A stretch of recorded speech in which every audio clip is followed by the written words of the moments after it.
What's good? Is Casual Nerd Dae here, and again, I'm back with another video. Again, I'm binge recording right now. Friday, Marvel Studios had their animated panel, and they released a bunch of information about as the I Am Groot. They dropped I think a teaser trailer for it.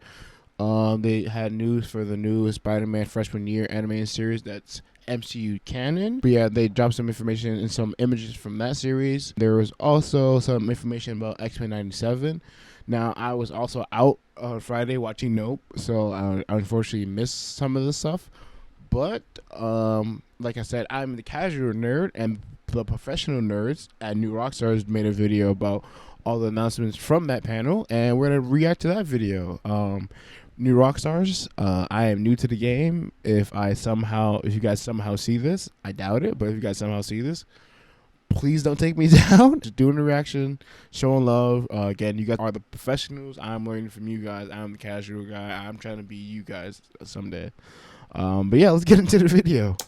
Welcome back to New Rockstars. I'm Eric Voss, and Marvel Studios' first panel at Comic-Con 2022 included major updates for their upcoming animated titles: I Am Groot, What If Season 2, Spider-Man Freshman Year, XMen 97, and Marvel Zombies. I'm going to break down all the new stuff we learned about each of these: release dates, characters, footage, animatics, connectivity to the live-action MCU, and whether it's okay for grown men to watch cartoons. Yes, it is. Facts. Yo, look, I always make fun of my friend Josh. Shout out you, Josh. I always make fun of him for like only watching cartoon shows, but guys, it's okay to watch some cartoons sometimes. All the time, no, but sometimes, especially if it's Marvel related, yes, go ahead.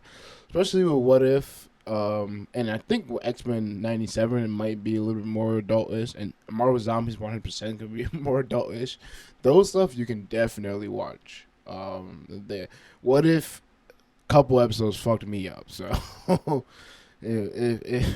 These animation shows, I mean, watching animation shows, watching cartoon shows is totally fine. But hey, man, not all the time, though. First of these titles coming up is going to be I Am Groot, 5 episodes, all streaming starting August 10th on Disney+.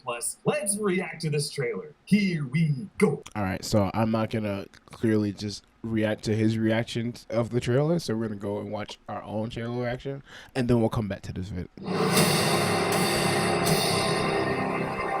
Damn, why is it coming so dramatic?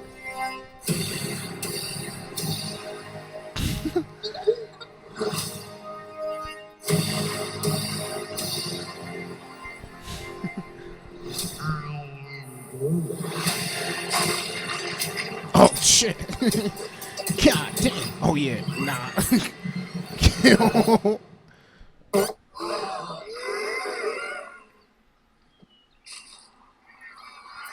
What? What? I agree. Alright, this seems fun. Oh, it's shorts, okay. Hey.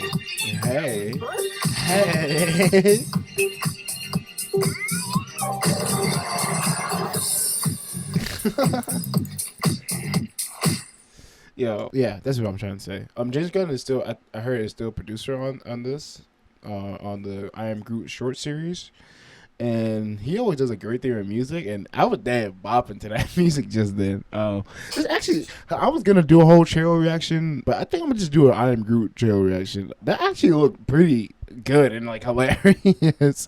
I asked one of my friends about the series, and I was like, oh, about the trailer. I was like, oh, like it's something I should react to. And he was like, nah, like you can miss it, like it's nothing crazy.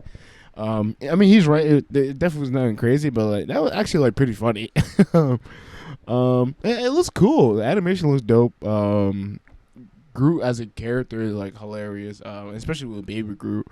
And it's supposed to be him just doing just a bunch of little adventures and going different places. I think that's always cool and fun. I know Star Wars just always do that, just like R2D2 and CP3O. Like they will have like little, not even in the Clone Wars series. I'm pretty sure there was like little shorts they would also come out with, and they would just go on random ass adventures, and those are always like I know like filler episodes somewhat, but like, you know, it's always like cool, like just to see like, oh, what dumb thing they're about to get into, and it's like, oh, okay, this is gonna be fun, or this would be crazy to see. So yeah, seeing that Groot would be dope. And And in a way, I'm not. I won't say this is MCU canon necessarily, but it would be cool to see just more of the MCU universe a little bit, or at least what the Marvel Studios concept of what the rest of the universe looks like. I think that would also be dope to see. But yeah, this looks cool. It's definitely catered to little kids. I'll check it out. I don't know if I'll be like doing like a TV reaction or review of this, but it seems something fun to watch. Like when I'm just at the crib and I'm like, oh, I need something to watch, and just put this on. But yeah, that look cool actually.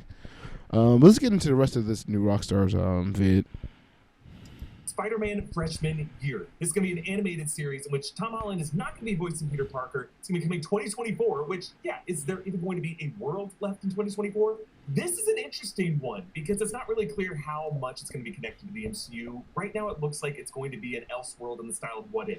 The What If question. This one is, what if Peter Parker met Norman Osborn instead of Tony Stark? And we know there isn't an Oscorp. So I'm pretty sure when they had D23 maybe a year or two ago, I think it was a year ago when this first came out, I'm pretty sure they said this is going to be like just the freshman year of our Tom Holland MCU canon universe. But if there's a Norman Osborn, that clearly indicates this is not in the MCU. And wow, this is okay. This is actually kind of interesting. I want to see where this goes.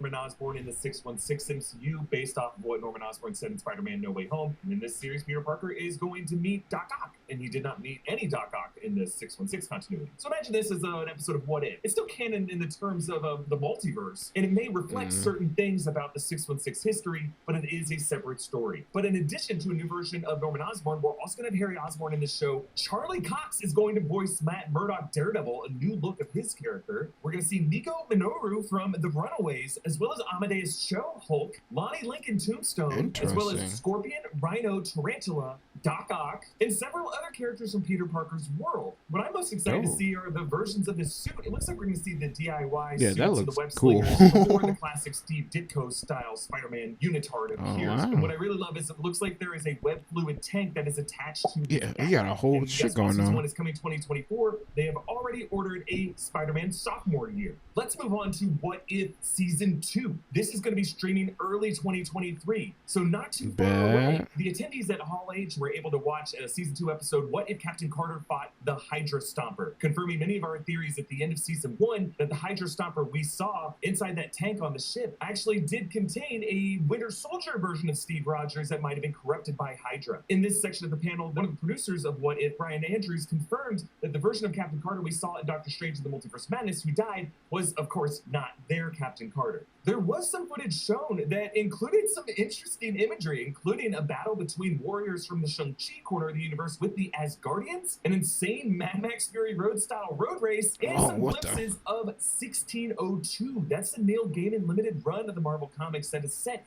in the year 1602 in Europe, Elizabethan England, when Stephen Strange is a physician to the Queen, and the idea of magic and witchcraft yeah, nah, that sounds so dope. Superheroes are now emerging 400 years earlier than they do in the normal timeline. Oh so my god, that sounds like a dope-ass episode. And they confirmed a Season 3 coming sometime after that. Yo, Marvel, I'm not gonna lie. When I first heard about What If, I figured it would be like cool, but I thought again I was hating a little bit. I was like, oh, it's gonna be a little kid show. It's gonna be like, like I guess just this generation's like Marvel TV series, right? I was like, oh, okay, cool. Like, it might connect to the rest of the universe, but like I don't think it's gonna like hold too much weight. And I guess in the grand aspect of things, it didn't really. I know we did see Captain Britain in Multiverse of Madness, and who else appeared from that? Yeah, I think that's it. Oh, and we kind of somewhat got Evil Doctor Strange in Multiverse of Madness, but again, it still wasn't the Multiverse of Madness, the What If version of it. But the show was way better than I expected. Like I said, that shit fucked me up crazy. We had Hulk exploding. The Doctor Strange episode was super sad, and yeah, I don't know. My expectation for that show was like kind of blown away, and this is him talking to my son Eric Voss. He's talking about the Doctor Strange episode that could take place in the 1600s, and he's like mystical wizard. Is actually sounds really really cool.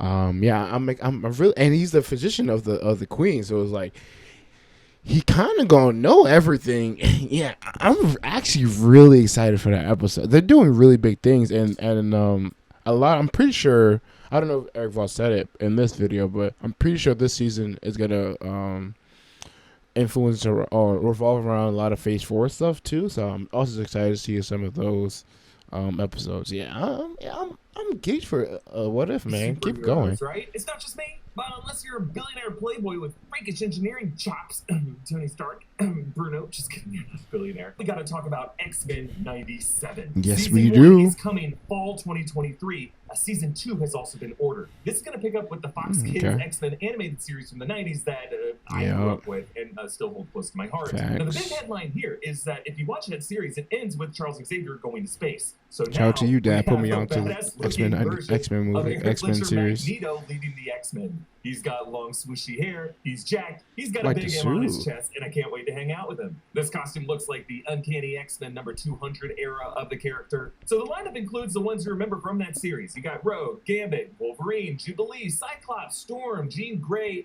and Beast. They're all standing in front of the mansion, and from what I can tell, the only difference in their looks is Storm's hair. It swooshes up, it's short, it looks great, and she doesn't need hairspray. She uses the great powerful winds. I'm serious, it would be hilarious if she said like little gusts of wind just puffing it up. I mean, I wish I had that. Now, in addition to these, we see a lineup of some other characters that include Nightcrawler, Forge, Morph, Bishop, Cable, and Sunspot, which is interesting because Sunspot was not in the original 90s run. Villains, from what we can see, include Mr. Sinister, Callisto, Sebastian Shaw, White Queen, and Val Cooper. Val Cooper apparently has an agenda that will be revealed throughout the season, but Robert DeMeo says, don't trust her. There was an animatic shown at the panel that includes the X-Men alongside Morph fighting Sentinels. Rogue tears the head off of a Sentinel, throws into another Sentinel with the classic "heads up" line. Apparently, Disney Plus is going to adjust some continuity errors from the original 90s run so that Jean Grey doesn't just mysteriously reappear. That I think that was one thing. Like I said, my dad put me on. Shout out to you, Dad, for putting me on to the X-Men. A lot of the just nerdy superhero TV shows and stuff as a kid, and I remember as a kid, like, again, you don't have control of the TV, so like watching the new episode, like you kind of just didn't always know if it was a new episode or not. It was new to you, and I remember there was maybe like a consistent like month or so where I was like actually like watching week to week to week to week, and then I remember the storyline kind of just be all over the place, and I'd just be like, I don't know what is happening anymore. Now, honestly, that might just be more of me just being a little ass kid and not understanding, but I'm glad they're fixing some of the errors, and I'm excited to see why they bring this show back too. Because I mean, obviously, I'm sure for the fans, but like, you know, Mr. Feige, Marvel Studios always has another plan, and I'm pretty sure Kevin Feige, not Kevin Feige, pretty sure Eric Voss is going to get into this in this video too. So let's see.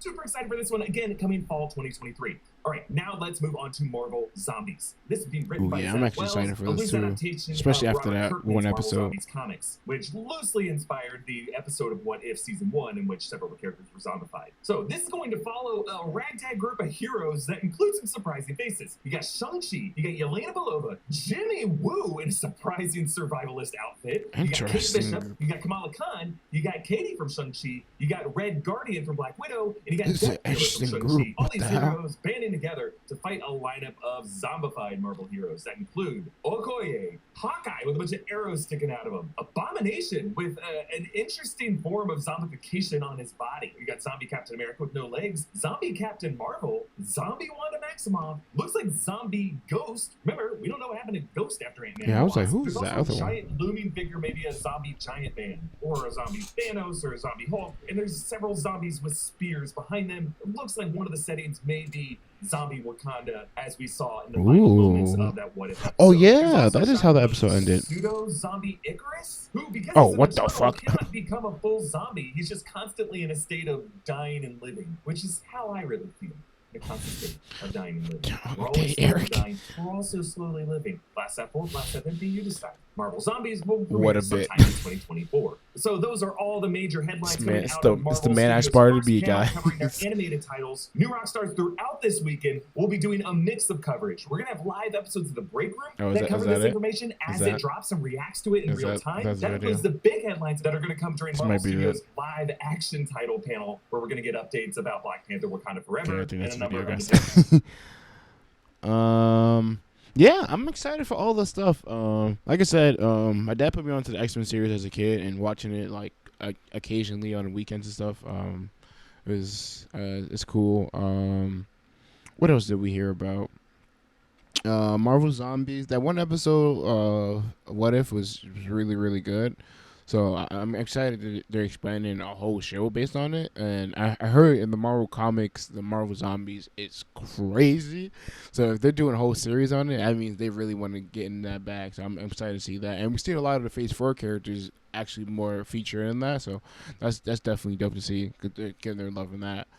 And What If, like I said, I'm excited to see the show already. The first season of the show already expanded my expectations. So this season 2 seems like they're gonna keep going crazy, and we're in the Phase 4 stuff. And Phase 4 again, I keep bringing this up. People are not loving Phase 4. Again, I'm not one of those people, but I will say there's a lot of room, especially for What If in Phase 4. Multiverse of Madness alone already, it could be a crazy What If episode. Love and Thunder could be a crazy. I know a lot of people don't love that. Like, oh, I think it's too funny. Imagine we got a What If episode. It's just Gore butchering gods the whole episode, and that's just a What If episode. What if the MCU was like? What if Kevin Feige was like, look, Taika, I know you want to put in it, but again, we're still under Disney, so we can't get too crazy. But you know where we can get crazy and show all the god butchering stuff? We can put it in What If, and we'll just animate it, and it's probably gonna look much better because we have to worry about CG and having real people against a fucking dotted thing, you know.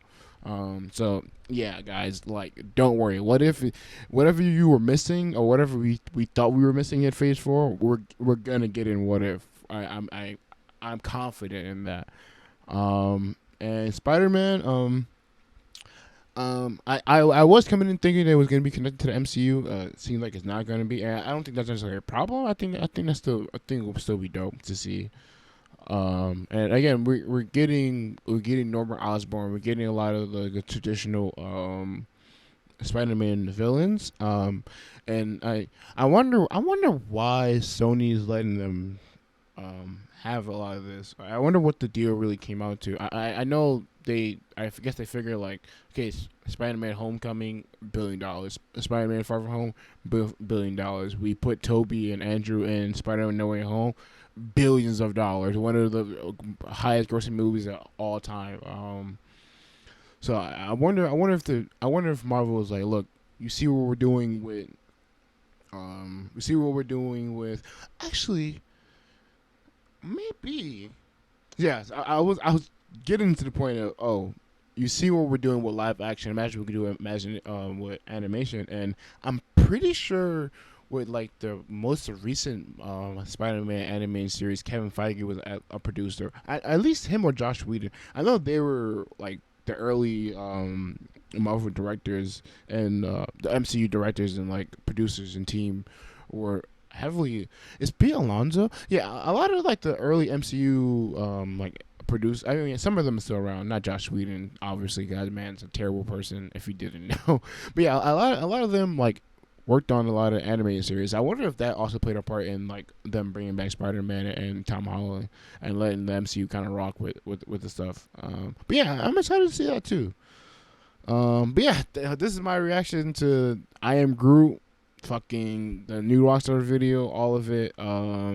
Hope you guys enjoy the video. Make sure you like and comment down below and subscribe. And again, I'm gonna be spamming videos for the next week or so or day, or I don't even know how these are all coming out, to be honest. But yeah, I'm gonna be doing this all day, so more chill reactions coming your way. And yeah, hope you guys enjoyed. Deuces.